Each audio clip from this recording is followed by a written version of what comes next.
So here are the beginnings of the satellite cars. This one came out pretty nice.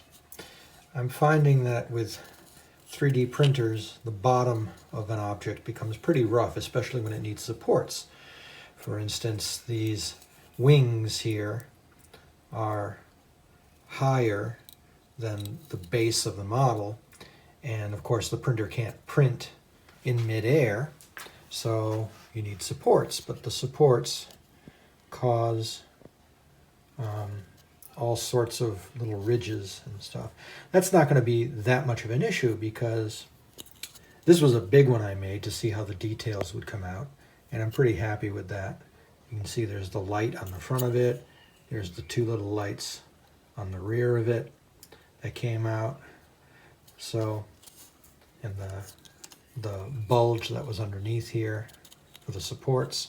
So that came out pretty nice. I tried a slightly smaller one over here, and that came out pretty good as well. But as you start getting smaller, weird things begin to happen. For instance, here you can see the tail barely printed, and it gets a little harder to get some of this stuff off on the bottom. You know, there are still some of the details. You can still see the headlight is still there. But this is even too big. This is how big it's going to be when it's actually on the model. And at this scale, things start to go a little haywire. It can't print that tail because it's just too small. So the printer has an enormous number of settings to it. One of them is to make the filament come out a lot thinner, which might help, and also to make it hotter, which means it'll be more liquid. So I might try playing with those settings to see if I can get that, because this is the size that the satellite jets will be. And you notice I did modify this. I've been playing around with this in Blender, the 3D modeling program, and you can see how these wings are much thinner. These wings, so these were made out of the same model here. These were made out of the same model here. This is the model I'm going to use. So I just need to make this one that scale, just about a little over a ½ inch wide. So we'll keep plugging away.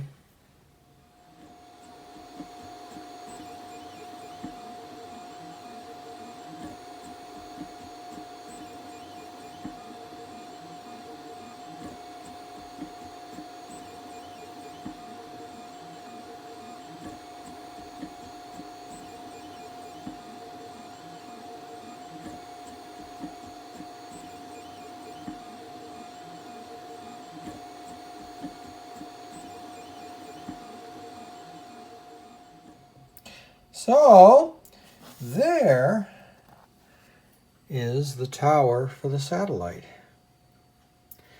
And it didn't come out too bad. It's the right scale.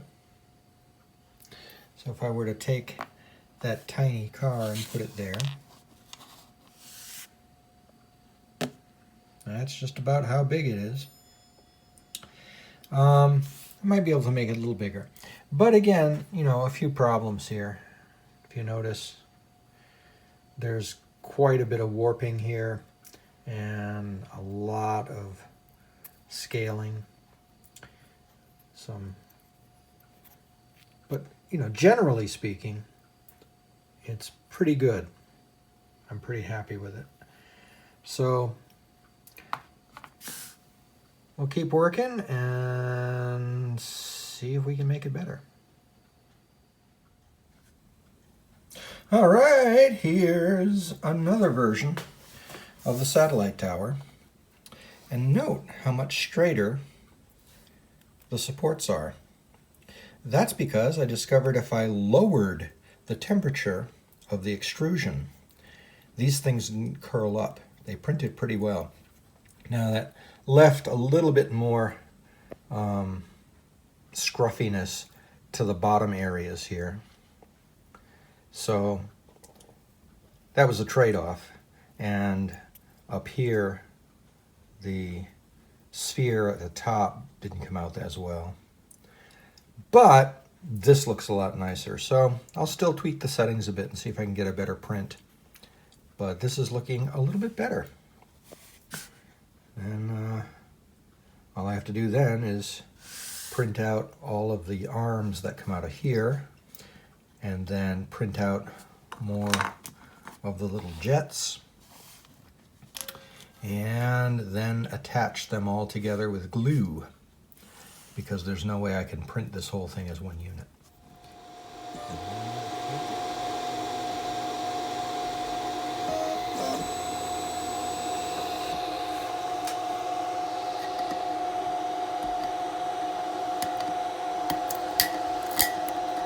Come here. And that is one of the support bars for the jets, for the satellite. And after I peel off the supporting structure around it, it's just a little post with two flat ends. There's number 8. And when I have 12, then I move on to printing the jets. And there they are. 12 supports, 12 jets, and the tower. And that's all printed. Amazing. Look at how tiny these things are. They are not very detailed. No tail on them, as you can see. I couldn't get that to work. But I did discover that if I used very fine for the print setting at 0.06 millimeters, then I got most of the features I needed, but not the tail. But it should look fine. What I'm going to do next is I'm going to take the tower and I'm going to paint it. And then after the tower is painted and dried, I'm going to drill holes above each one of these cylinders here. And I'm going to drill them at different angles, because what I want to do is I want to make it look like the jets are at different stages of going up and down. So this one might be going down like this, another one might be going up like that, and give it a little more visual variety. So that'll be the next step. Off we go. Well, I discovered something very interesting. So I started the painting process, doing the beige bodies of all the jets there and the beige or yellowish arms. And these arms were a slight green, these arms were a slight blue, baby blue. And that matched the wings on each of the cars. So we have 3 sets of 4 to match the arms. I noticed something a little problematic when I began painting the air canisters on this, because they were the same color as the arms, so there should be 4 of each color, and I noticed I ran out right here. It turned out I only made 11 canisters in my model. I thought I had made 12.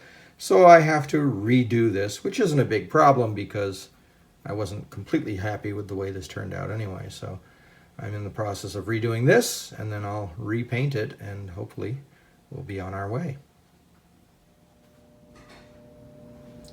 All right, here's everything all painted. And this is the redone tower for the satellite, and that came out fine, as you can see. And there are all little cars, each with their different wing color and all the different arms. Now I just got to wait for it all to dry, and when it's dried, then put it all together. Well, I've attached the jets to the arms. I used Duco cement, and it gives it a sort of flex, and I'm not particularly happy with it. In fact, that one you can see, this has been sitting here for about 6 hours and it still isn't adhering very well. And I read online that the best glue to use for PLA, which is the plastic this is made out of, which is biodegradable, I didn't realize, is this over here. Good old Loctite super glue, the gel kind. So if this doesn't hold up very well in another day or so, then I'm probably simply going to pull it off and sand it down and then put it on the Loctite, and that'll hold it a bit better.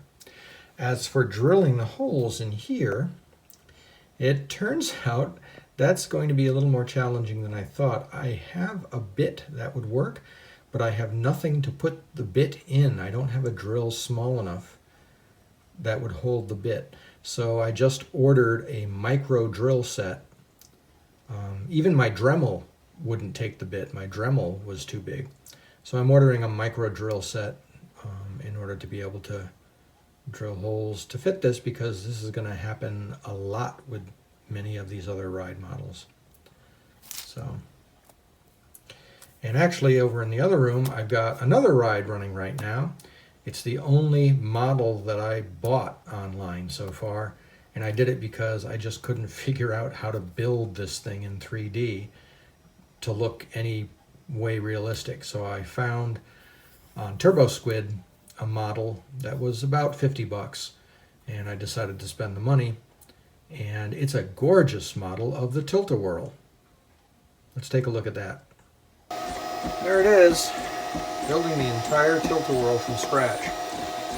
But it's at, again, such a tiny scale that a lot of stuff is getting mangled, and I'm not sure if this is really going to work. You can see the cabs on the Tilt-A-Whirl there are a bit crushed, and the entrance is a bit crushed as well, but I'll wait and see how it finishes up, and maybe I'll be able to salvage it. Well, there's the Tilt-A-Whirl, and it's a mess. So I've downloaded a simpler version of the Tilt-A-Whirl that's not as detailed, and I'm going to try printing that one, and if worse comes to worse, I'll use the platform on this and just get rid of these cars that are a mess. And I've made little cars in Blender, and I can take those cars and glue them on here.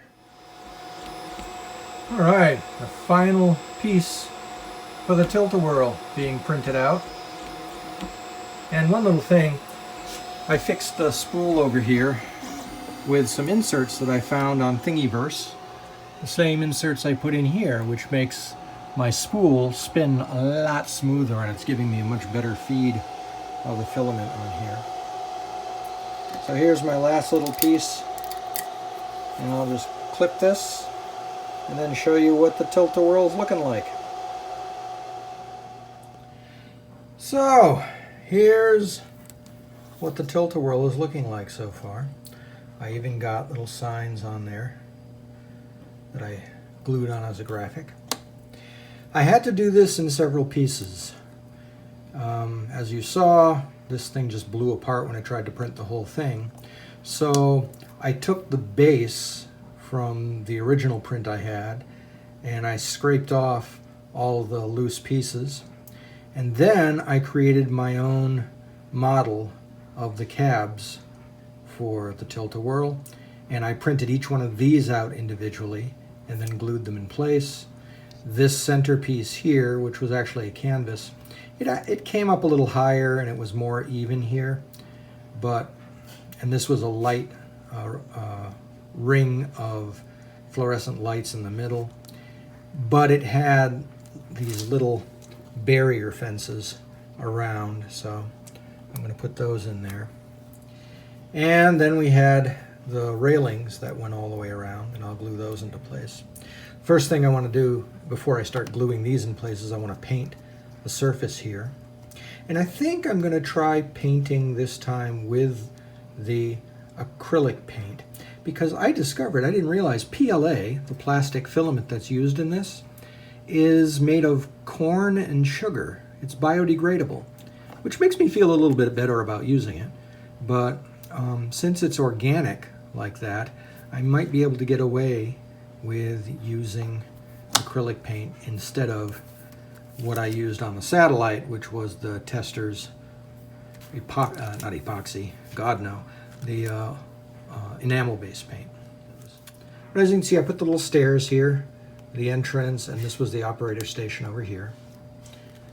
So that's coming along, and that'll be painted.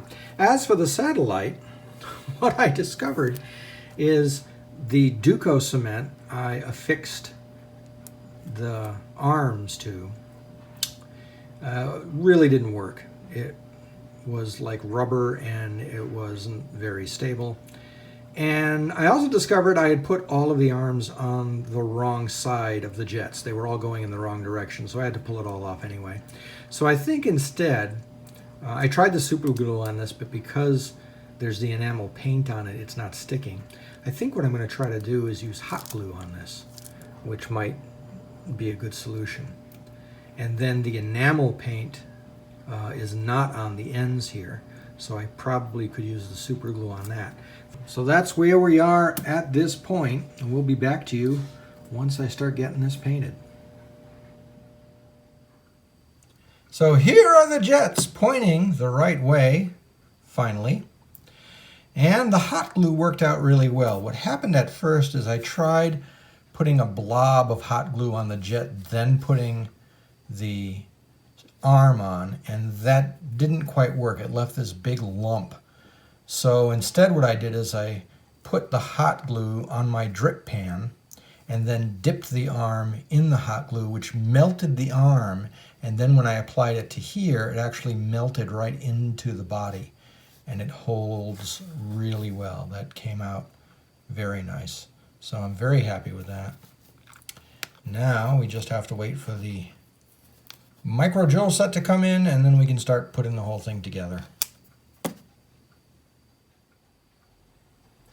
My micro drill kit came in, and that means I was able to start putting the satellite together.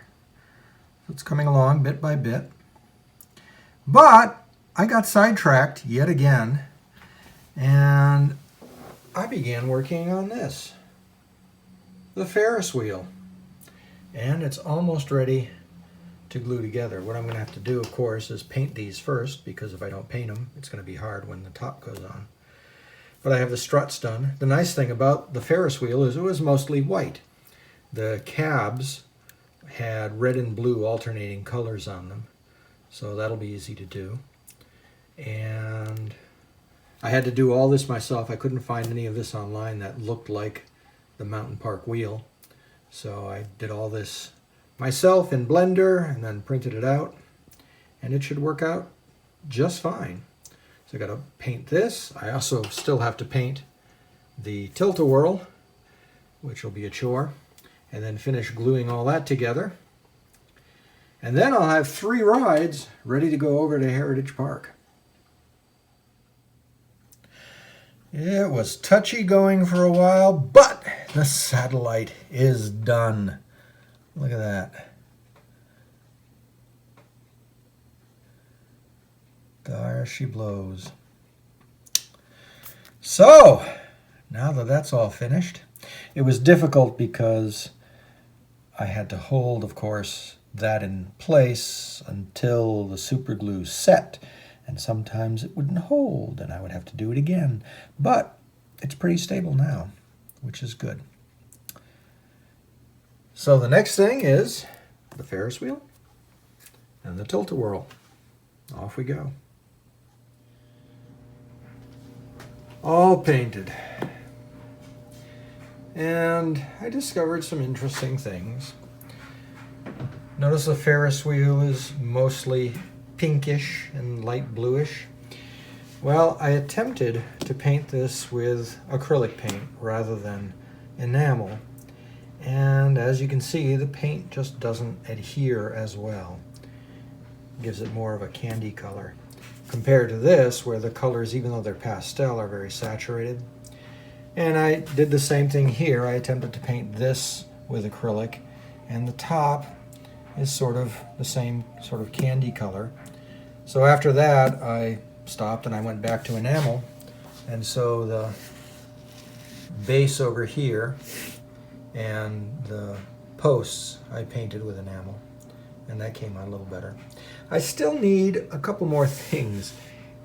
There should be a railing here. This was the operator station, so there should be a railing there. And over here, there's supposed to be an awning. But I think I'm going to leave that because I only have one more day and I have to bring this to Heritage Park to install. So I'll add those later in my copious free time. And so for now, 3 rides, pretty much done. Well, I didn't bring the rides up to Heritage Park. I mean, I did, but when I got there, it was closed. So instead, I decided to try my hand at one more ride. This is the Tempest. There's the base, and there's the main I-beam right there. And then these are the 2 other I-beams on which will sit the cabs. Now the cabs were interesting because even though I made these in Blender so they were hollow and they had seats inside, because of the tiny scale, they printed completely filled in. And there doesn't appear to be much I can do about that. The tops came out beautifully, you know, with all the detail on them. I tried making the signpost that goes right in between these, but again, the scale is such that it just doesn't come out right, and I think I'm just going to leave it out. So now that I have all the pieces printed out, I'm going to go ahead and paint them.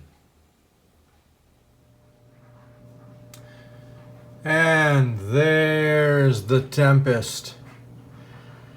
Done. Well, sort of, again. I'm going to need to add the entrance areas right here. There were these ramps that go up and the seat for the operator, and there was also the fence that ran around. And I'm not sure exactly how I'm going to do the fence yet, but I'll get to that later. Right now, the main ride is done, so now I'll wrap it up and bring it to Heritage Park. And here they are, installed on the model at Heritage Park.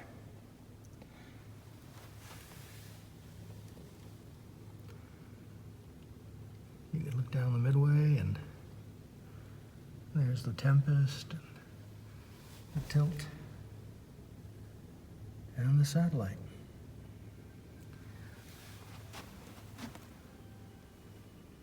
So we're coming along.